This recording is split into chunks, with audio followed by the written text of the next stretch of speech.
So hands down, as far as any kind of bushcraft survival knife, 100% Tops is my favorite. Y'all have seen them on the channel. Let's take a look at what they got.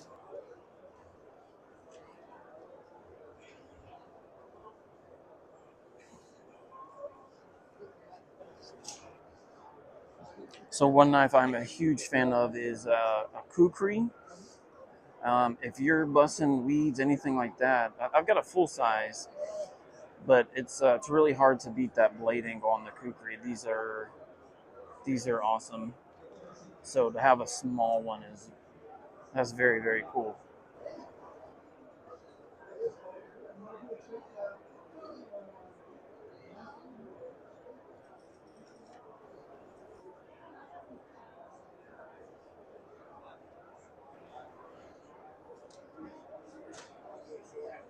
The tracker, the Tom, I don't know how to say his last name.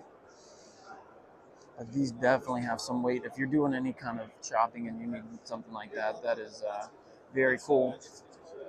And in a kind of FDE type of color, my favorite, as you guys know. Need a small pocket knife. Look at this friggin' thing. These are very, very cool. I will definitely be picking up one of these. This is the Tracker 4. It's like a little mini tracker. And again, got you a good Cadex sheath. So I would have to go FDE though. You already know. All right, and here it is. This is the smaller version. Exact same knife, just smaller, more manageable. So for your, I would call this more like your survival. So you can do setting up traps, setting up stuff for cordage. So a lot of people think this is a saw. It's not necessarily meant to cut through wood, but cut into wood. And we got that same profile. So you need to do any kind of fine stick sharpening, making stakes, anything like that. You got this side here. If you need to do any kind of cord cutting, and then some real fine work in here. So this is probably my favorite fixed blade of all time. Definitely my favorite bushcraft slash survival knife slash field knife. So that's a XSS. Very, very cool from Tops Knives, guys. Check one of these out. Definitely get one of these. And again, something like a small, I just call these neck knives. You just have to be careful with these when you're wearing them around your neck. But I like it because it keeps it out of your pocket. You can reach right up your shirt, grab it, rip it out, and if you need it, you got it. So very, very cool. We got a couple different models here. Check that out. They got a small version. Very, very cool. Again, Tops knives are just really hands down my absolute favorite knives. They got the large ones, they got the small ones, everything.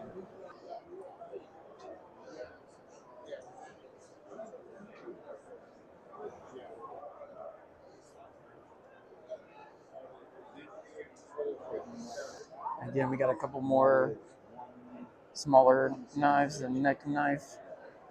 Just very, very cool that they do that. I think more companies, when they have these kind of flagship knives, they should do that. That's just awesome.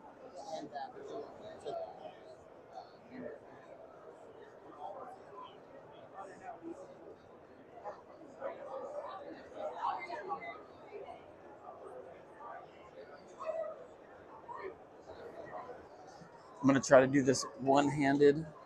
It's the Steel Eagle 107C XX. Check this out.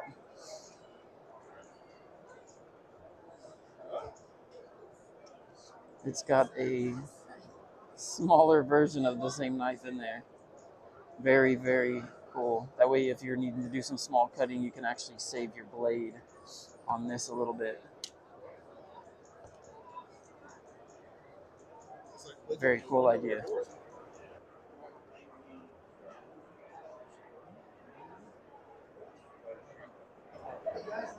So the majority of your steel is 1095? So yeah, the majority of our steels are going to be 1095. We do use other steels.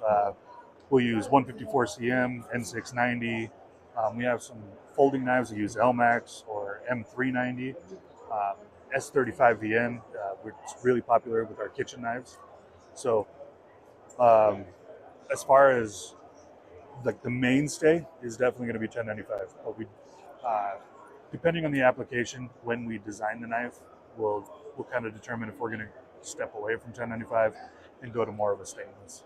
Very cool. What's the reason of going with the 1095 steel Okay, over something else? So 1095, even though it's not a new steel, it still works phenomenal because it holds an edge well if it's heat treated properly, and it's easy to sharpen. So it's one of those trade-offs where you get the two positives and the one negative, right? So holds an edge well, easy to sharpen, but not stainless. And that's where a lot of people kind of have a hang up, is everybody wants stainless. Right. Or they want a super steel. The things about super steels is they're usually really difficult to sharpen. And so our knives are meant to be used hard. And so we want people to be able to sharpen them in the field when they need to.